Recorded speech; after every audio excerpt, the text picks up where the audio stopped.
That's like 8 years.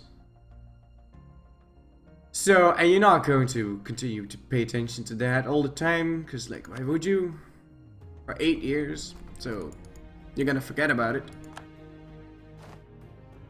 And that's the only real time when you're ever gonna have any issues with that. But AIs don't forget, man. They don't forgive and they don't forget. So there's something wrong there, I think. I think there's something wrong there. Either that, or they refuse to remove provinces to make the estates disloyal.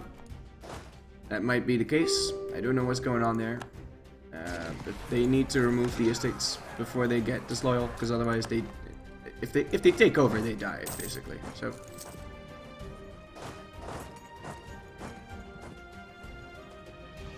And that really shouldn't happen to AI, because they just can't deal with shit like that. Same as how they can't deal with internal conflicts. But, you know, it's just something that happens, I guess.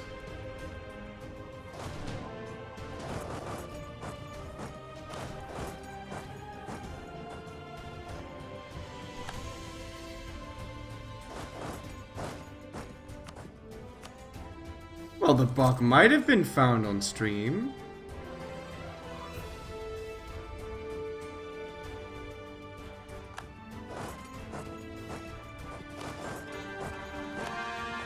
How do you know?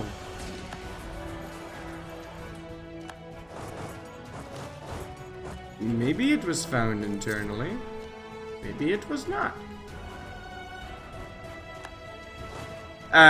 No, obviously. Well, no, I don't, like, how would you find that internally? Find that internally? Well, there's this nice program that you can do to run the same script 5,000 times. I'm learning. I'm staying ambitious. I'm planning on doing a minor computer science next year. I study history. Don't know why I'm telling you this.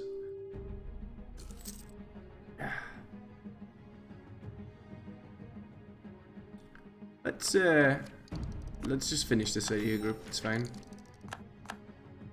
I feel like that's gonna make us a lot stronger than that tinsy wincy bit of extra tactics, and it's gonna make the tech cheaper. Why do I bother with Hindustan when my goal is in Europe? Because, you know, money, and I've got truces with the people in Europe that I want to attack right now.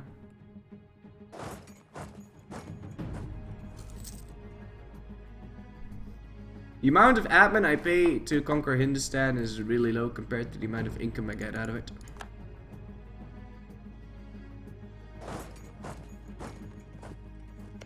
My truce with the Ottomans ends 1699. My truce with Tunis should end a lot sooner. 96. This guy's allied to the Knights. Ooh, you are not being too happy about me allying Poland. Should totally improve relations with that guy.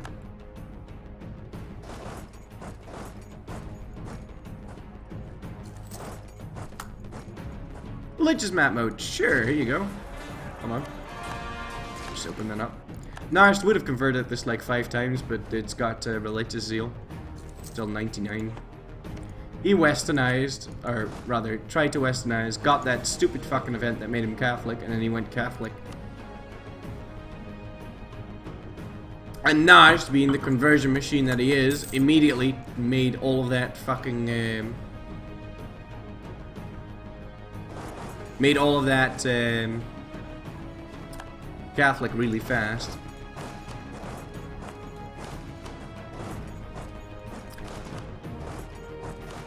Which, that really makes me more adamant in my suggestion, or rather, proposal, or rather, mind fart, that I think we should make it so that you're allowed to tell your vassal, no, you cannot westernize. Vassal should ask the overlord, hey, is it alright if I go westernize right now? And then if they say, and then the overlord would have an option to say no, you're not allowed, at the cost of like 50 liberty desire. Because that's stupid. shouldn't be allowed to do that. Like, I should be able to prevent him from doing that.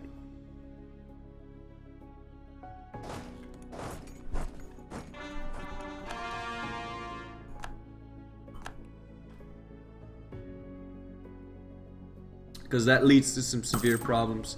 For one, if you're doing the one faith, oh, for fuck's sake, if you're doing the one faith, Shirvani separatists, really, in Zanjan, really. Pretty sure Shirvan never controlled that.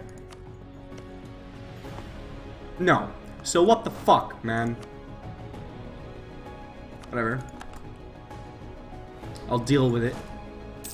But, it always leads to problems. And now he leaves! He leaves! He leaves to go for Shirvan. Wow!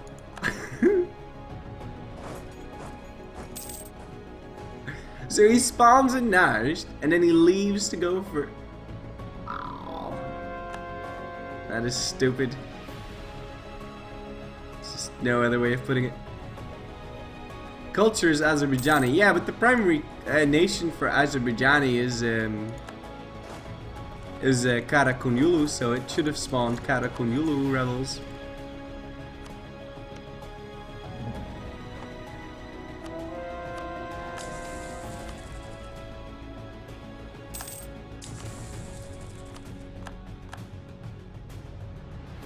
Right, well, we don't have a truce with Delhi, and their only ally is Ceylon. They're guaranteeing the independence of Gujarat. I think that's fine. We've almost finished all of our cores. We still need to wait for Chamkhan. And we really ought to take care of some of these noble rebels and the peasants and all that.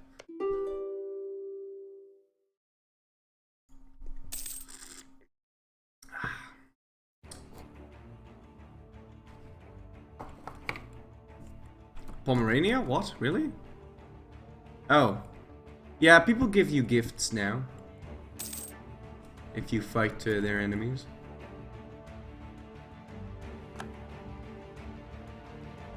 Weren't we planning to fight Catalonia? Yeah, but we don't have a CB on them. We will soon, though. 2 techs, and then we'll have tech 22. I'll grab that trade efficiency, dude.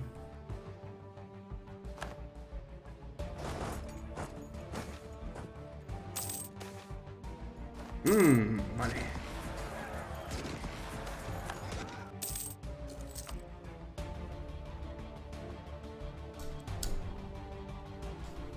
You're at peace and you're perm. Well, they must not like Muscovy then. I don't know, that whole gifting thing seems a bit odd as well, but, you know. But yeah, I mean, for serious, about that being controlled by a states thing, it's really bad, and that usually leads to the AI needing to hire a lot of mercs to deal with the rebels, and that leads to the AI getting bankrupt.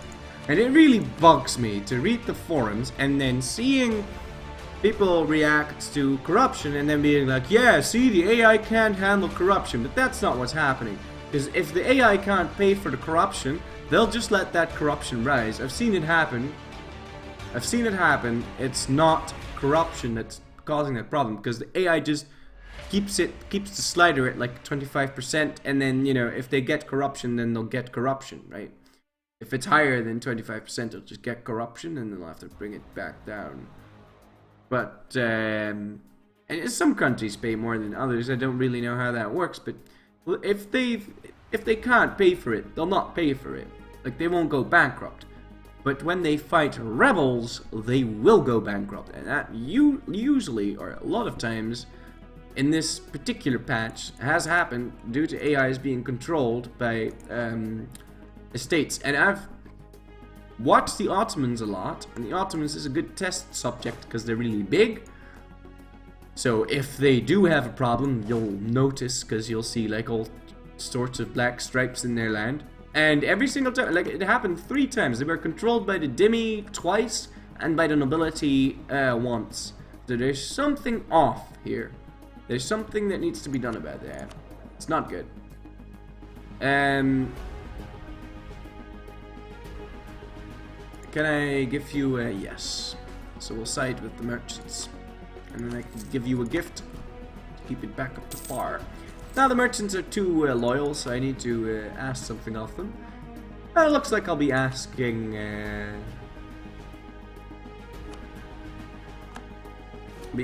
points.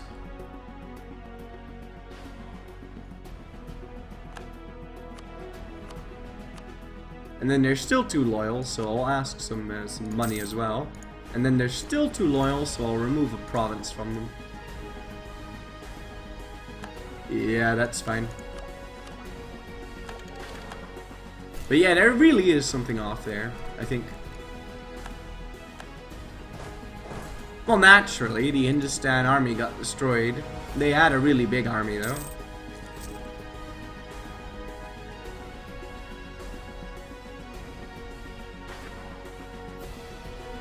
Can I fabricate a claim on Mallorca? I would be able to do that, yes. Oh wow, you're an archbishopric? I know why. Who spit you out? Who spit you out? I know why this happened. Tell you exactly why this happened. Who are your allies? Austria. Austria must have lost a war to an archbishopric that was allied with France. The Pope. Okay, that's interesting. Okay, so my plan to spam Dutch republics around doesn't really work. So what happened here, because this is Catalonia, they must have gotten released by the Pope. The Pope is allied with France. France helped the Pope in fighting Aragon, or rather fighting Austria most likely. They were at war with Aragon, and then they forced Aragon to spit out Catalonia. The Pope did. Pope is the papacy, and then there was a theocracy. Although the papacy is a unique religion, right? So might still work with the Dutch Republic. I don't know. Might work. That's really interesting. I noticed this for the first time when Switzerland spat out Nitra from Austria. Also, Hungary is back alive.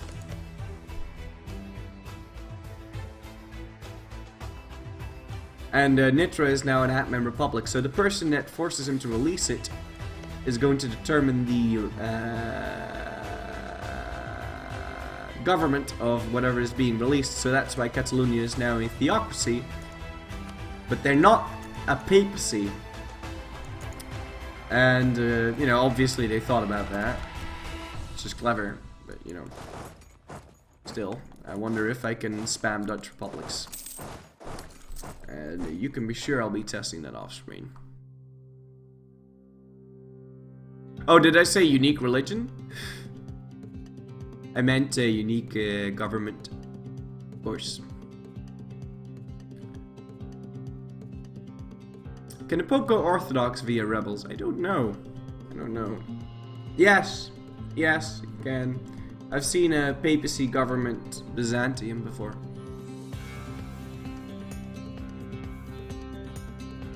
Does it work with uncivilized people? Yes, it does. Also, I thought the game was running there. My bad. No, I'm not bankrupting Hindustan. I am waiting for my Koron Tlemchan to finish. And then I'm piecing them out. And then we'll most likely dive into Delhi, because they're allied with Ceylon. So I'll want an army down here, because I'll be eating Ceylon as well, because why not? Let's get ready for a nice stack wipe, a nice clean stack wipe no jutsu. I like nice and clean stack wipe no jutsus.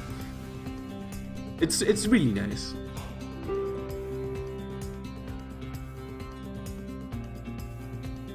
And switchers with the Ottomans over.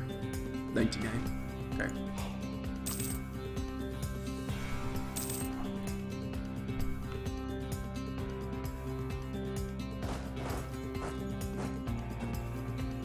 Yeah, this is gonna be a real nice, clean cut stack of Waifu no Jutsu. I wouldn't want him to ally anyone else, so I do have to kind of hurry up here. I don't know why I'm waiting with this war either. Oh, I know why I'm waiting. Yes, I know why I'm waiting. Never mind. I know why I'm waiting. You see, I need to be able to cross this, and I don't have a navy on this side of the planet. Actually, I do. Well, whatever. But I want to ask for at least Madurai and Vani, and then something to connect that, and I will be looking at the forts. I'll be taking Kongu and Malabar, and you know, I may as well take Cochin. Now, where is his forts? There's one in Gingi, and there's one in Tunandu, and then there's one in Costa, and there's one in Warangal, and then there's one more in Bidar, so I'll take that. And you know, I'd like land connection to this. And I'd actually really enjoy a land connection down here. Doesn't look like the game is willing to give that to me. Well, you never really know. I could do it like that, and then I can take Kurnol. And that looks quite juicy, if you ask me. Yes. Yes, I suppose that's alright. I'll do this. Thank you, come again. Take out the forts. Because they're disgusting. I don't like forts. Add everything to a trading company.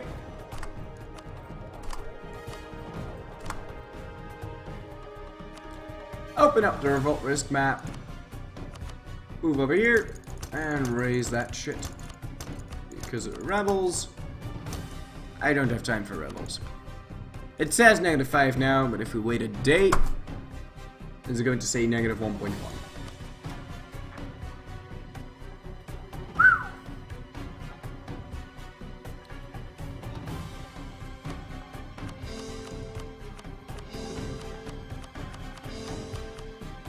There you go, able to core everything. Now we'll enter Vani. Understand, no longer a valid rival target. Can I please set Delhi as a rival target? That would be so nice. That'd be so nice. Delhi? No, no Delhi. Can't set Jarkant though, so we'll do that. And I really ought to be improving relations with Poland because they really don't like me being allied to Austria. That said, Delhi, it's time to die. And I've got no diplomats to send. Please don't ally anyone big. There you go. Holy war that shit. Fucking hell yes. Who are you? Okay, we'll set Ceylon as a co-belligerent because why not? And we're about to do a very nice stack of Waipa no Jutsu, or rather we were, but shit hit the fan. So, but regardless, we'll set him as a co-belligerent, holy war that shit, and get ready to move into Delhi. Now, can I get myself another general? I've got 2 out of 4 leaders, so I would want another one. And my ruler is a 414, my heir is a 315. Now, 315 doesn't really strike my fancy, but 5 military means that he's probably gonna be... Oh, yeah, there you go. That's better. That's good. That's perfect.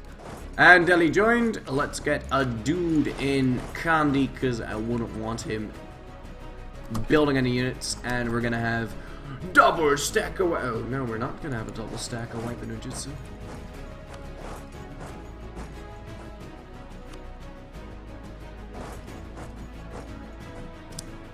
One, two, three. He's locked.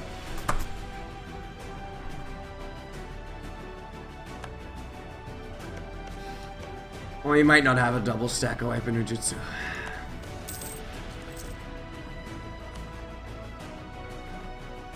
No. If I had attacked with both of my armies at the same... Whoa! Oh! Shit!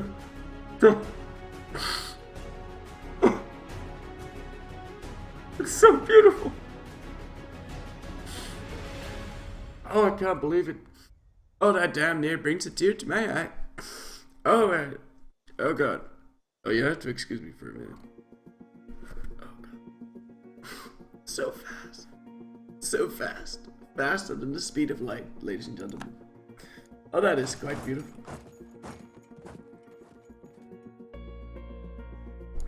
Oh. Oh, that does make me a very happy camper indeed. Wow. 10 days siege. Take that, jungle forts.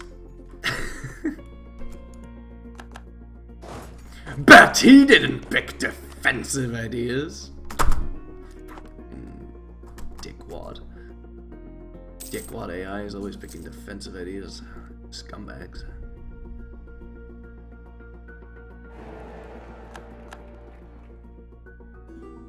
crying, that's my fetish. No, I'm not actually crying. Just being melodramatic. I do enjoy me some melodramaticization. And this is why you idiots should never westernize, because shit like this happens. Let this be a lesson for you. I thought I was gonna catch him there.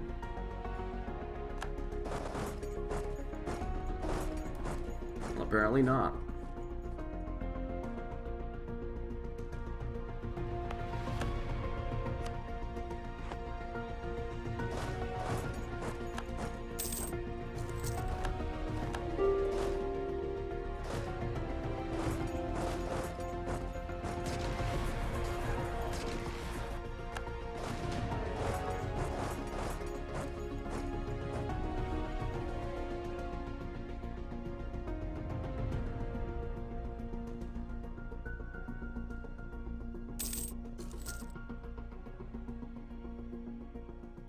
What do I think about the new game of Stellaris from Paradox? I'll tell you what. When I was a kid, I played a lot of Imperium Galactica 2, and that game was. I played that game too. I played that game so much. Now I know why I'm so excited about Stellaris. I'm really excited about it. This game. Oh my god, this game. I played this game so much. And it just, like, this is my introduction to 4X Grand Strategy. It was just so addicting. And when I watched those streams from Paradox, I look at them and then I'm like, this is Imperium Galactica 2, New Age. It's like, it's so similar to that, like I can't, wow, it's similar. It's so similar, but it's done by Paradox, so I'm really excited about that. Really excited about Stellaris. But it's like literally like everything, like the decking and the customization of ships and the whole, you know, the whole layout of the map, but with like less features and a lot of bumpiness and shit. But like that game is so nice. And I was watching the stream and I was like, oh man, I'm gonna play Imperium Galactica 2 now.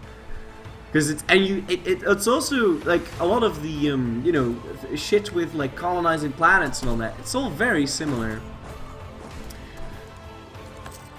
but there's not a whole lot of race customization, I don't think, and a lot of other crap is just not that well worked out.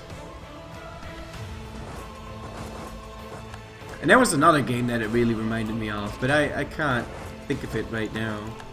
It was something called Soul, I think. I don't remember. There were two games. My brother was really into space. Back when I, you know, didn't know how to download. That was when I like didn't even know how to download games, right? So like, I'm talking like elementary school here. So I didn't know how to download any games. I didn't have any money. I wasn't gonna ask like my parents, like, oh, can you buy me a game? You know. So like I mostly pirated games, and well, I didn't necessarily pirate the games back in elementary school because I didn't know how any of that worked. So I just asked my brother, and he did that for me, and I basically played the same games that he did, and he was really into space shit. So I played a lot of space games back in the day. And you know, some of those things in Stellaris, I can see that they've played the same games. Let me just put it like that.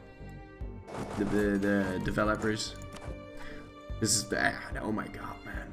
Imperium Galactica 2. I swear to god, I know they have played that game, or at least know about it, or something similar to that. But that game was so good, so addicting. I don't know how good it's gonna be stream-wise though, because like a game like Civ, I don't know.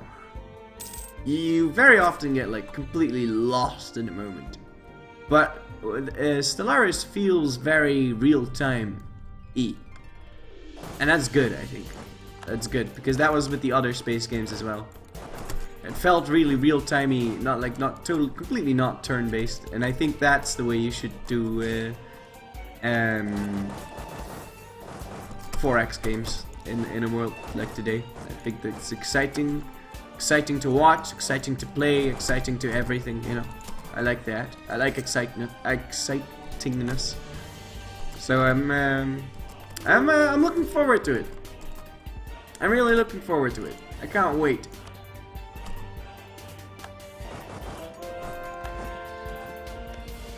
Yeah, and the bugs too. I'm looking forward to the bugs. I'm looking forward to everything. It's like Bethesda. You know Bethesda, the guys that make of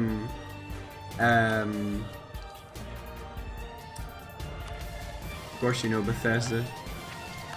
The guys that make the Elder Scrolls games and things. You know, when they release a game, you want to find the bugs. It's just like it's like an added thing. Like it's so much fun to you know, fuck up the game. It's just so much fun to do. It's like when they, you know, when back in Oblivion, when you would grab a corpse and then shove it in between a door. If you in Oblivion, Elder Scrolls 4 Oblivion, if you would grab a corpse and shove it in between a door and then close that door, the corpse would go all spasticated, you know. It was so much fun. And when Skyrim came out, you had these giants, and if you got hit by a giant, you would fly up into the sky for like, I don't know how high. You would fly up so high, and that was just like, you would fly at like it was like a home run. Like, you would feel like a baseball, man. It was amazing. I like shit like that. This is not really game breaking. I mean, if you get killed by a giant, you get killed by a giant, right? So it's not really like you can still just play the game. It's fine. But if you do die to a giant, you get flung into the air, which wasn't intended. But I mean, it was still really funny.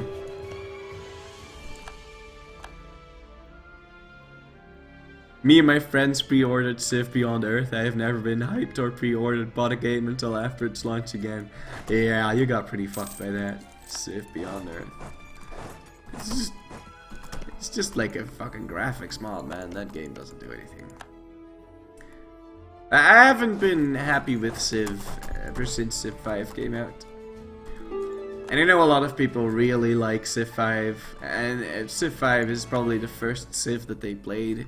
But I loved Civ 4 because there was such clear, like the stuff that you have in Paradox, right? Paradox games, you have really clear numbers, right? And don't just say, oh, it's just a number. No, you have clear numbers. You can see your money. You can see your taxation down. You can see the shit down to the ducat and a half, right? To the ducat and 0.08, and everything is based on numbers. And if you add all those numbers up and multiply that by your modifiers, you would find that my finances deliver me 18.33 fucking ducats, right?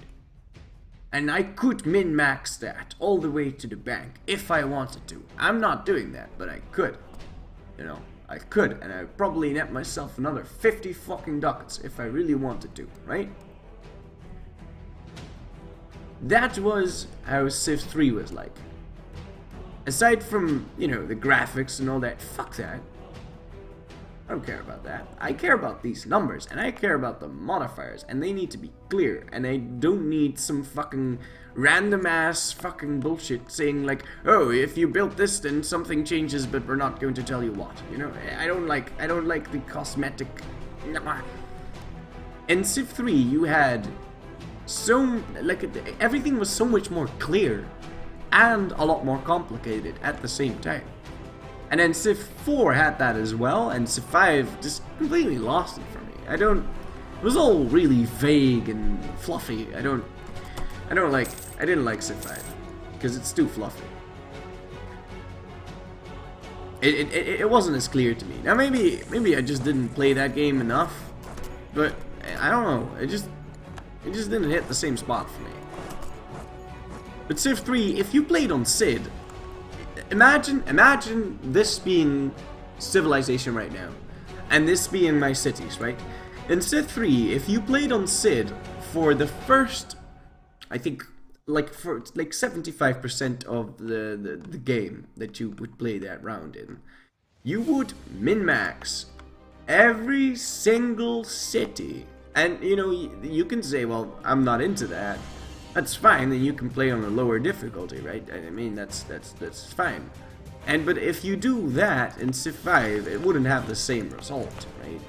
But in Civ 3, you could be making like 20 ducats right now, and then you could min-max all of your cities, and then you would make like 100 ducats or something like that. And everything would be different. And you would be like 10 times stronger. And all of that. I really like that part of the game. And, you know, I didn't really hit the spot. But yeah, with the DLCs attached, you know, there's more min-maxing to be involved. And, you know, people... You know, a lot of people say, I don't really like min-maxing, but that's part of the spirit of a game like Civ, in my opinion. A 4X game like that, that's turn-based, that's actually turn-based, you know? You're supposed to pause every second. You're supposed to do this, you know? Then, if I'm supposed to do this, then I'm pretty sure what I'm supposed to do is min-max, but... You know, in a running, I mean, this is a little bit more runny, like, you know, it's a little bit more fluid, so I like the fluidness, so you shouldn't, like,